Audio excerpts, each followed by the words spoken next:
बिस्मिल्लाहिर्रहमानिर्रहीम। हमने पढ़ा था how to reduce a systematic error. इसके मैंने आपको 3 टाइप्स कराई थी और मैंने कहा था कि हम फर्दर इसकी 2 और भी करेंगे। तो जो पहले मैंने आपको कराई थी calibration of operators and application of corrections, दूसरा मैंने आपको कराया था रनिंग अ ब्लैंक डिटर्मिनेशन, और तीसरा जो मैंने आपको कहा था रनिंग अ पैरेलल डिटर्मिनेशन। बहरहाल आज हम चौथा पढ़ रहे हैं running a control determination.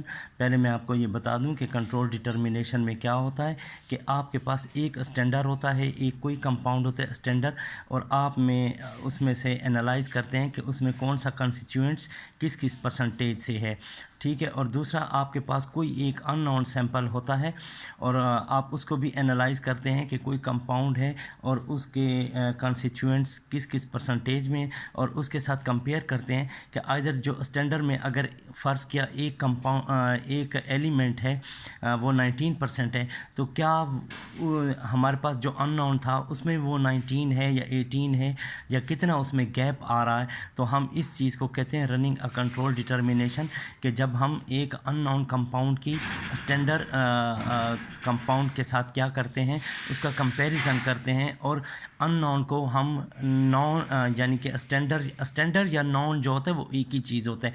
Unknown जो होता है वो ये होता है कि जिसको हमने सॉल्व करना होता है। तो अननोन कंपाउंड जो होता है वो हम स्टैंडर्ड के थ्रू हम उसको डिटरमिन करते हैं।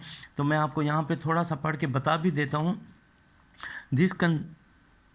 This consists in carrying out a determination on the standard substance under condition as close possible to the experimental condition. The quality of standard substance should be contain the same weight of the constituents as it contain in the unknown sample. यानी कि हमारे पास जो sample लिया गया है और जो हमारे पास स्टैंडर्ड है, दोनों में कंस्टिट्यूएंट सेम है। अब उनमें हमने फ़र्क देखना है कि उसमें कितना कितना फ़र्क आता है। The weight of the constituent in the unknown sample can be calculated from the following relation. ये हमारे पास ये फार्मूला है कि रिज़ल्ट फाउंड फ्राम स्टैंडर्ड, कि उसका क्या रिज़ल्ट आया था। Wait of constituent in standard, उसमें उसके कौन कौन से कंस्टिट्यूएंट्स हैं।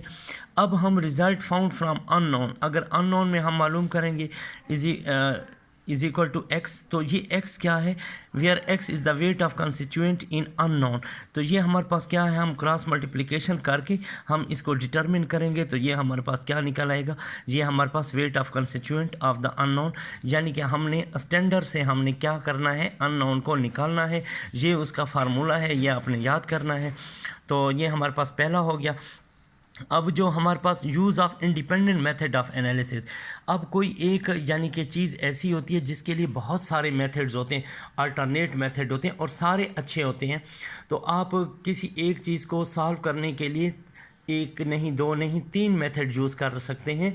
अब 3 मेथड्स में जो आपको कंपैरेटिवली गुड यानी कि वैल्यू दे दे या आपके रिज़ल्ट के साथ ज़्यादा मैच करे, आप उस मेथड को अपने साथ क्या करेंगे, यूज़ करेंगे, एप्लीकेबल करेंगे। तो ये भी मैं इधर थोड़ा सा पढ़ता हूँ कि in some instances the accuracy of result may be establish by carrying out analysis in entirely different method. यानी कि 2 डिफरेंट टेक्निक होंगी, लेकिन क्या होगा, उनके रिज़ल्ट सेम आ सकते हैं। 10 इन वाटर हार्डनेस, अब हम वाटर की हार्डनेस मालूम करते हैं। The calcium and magnesium concentration, उसमें कैल्शियम और मैग्नीशियम की कंसनट्रेशन डिटरमिन करते हैं बाय एटॉमिक एब्जॉर्प्शन स्पेक्ट्रोस्कोपी। यानी कि उसका एक मेथड क्या है, हम एटॉमिक एब्जॉर्प्शन से उसकी कंसनट्रेशन मालूम कर लें कैल्शियम की और मैग्नीशियम। ये सिंपल यानी कि सैंपल होता है, उसमें हम डिप यानी कि उसको क्या करते हैं, इसके ऊपर अप्लाई करते हैं एटॉमिक एब्जॉर्प्शन के ऊपर, वो हमें कैल्शियम और मैग्नीशियम की एब्जॉर्प्शन की वैल्यूज़ दे देता है। May be compare to the result obtain by EDTA titration. ये ethylene diamine tetra acetate titration है होती है, ठीक हो गया। यानी कि एक हमारे पास टाइट्रेंट होता है और एक टाइट्रेंट होता है, ठीक है। तो हम उससे यानी कि एक पॉइंट हमें गेट होता है, दोनों को हम टाइट्रेट करते हैं, और इक्विवेलेंस पॉइंट होता है जहाँ पे उसका कलर चेंज हो जाता है, तो वो उसकी वैल्यू हम नोट कर लेते हैं थ्रू फार्मूला। तो ये हमारे पास दो मेथड से, एक एटॉमिक एब्जॉर्प्शन का और दूसरा EDTA टाइट्रेशन। अब ये देखें कि आपकी वैल्यू के साथ कौन सा मैच करता है, एटॉमिक एब्जॉर्प्शन वाली अच्छी वैल्यू देता है या EDTA वाला। तो जो आपको अच्छी वैल्यू देगा आप उसको ही यूज़ करेंगे, लेकिन मोस्टली होता इस तरीके से, अगर उसके कॉन्स्टिट्यूएंट्स इक्वल हैं, सेम अमाउंट में हैं, तो वो आपको मिलते जुलते रिजल्ट देंगे दोनों मेथड। लेकिन फिर भी अगर आप एक्यूरेसी की तरफ जाएं तो जो आपको वेल एंड गुड लगे आप वो वाला मेथड यूज़ कर सकते हैं। तो इस मेथड का नाम था use of independent method of analysis, और दूसरा हमने किया था रनिंग एंड कंट्रोल डिटर्मिनेशन। ये 5 जो मेथड मैंने आपको कराए हैं कि ये क्या कर सकते हैं, how to reduce a systematic error को ये रिड्यूस कर सकते हैं।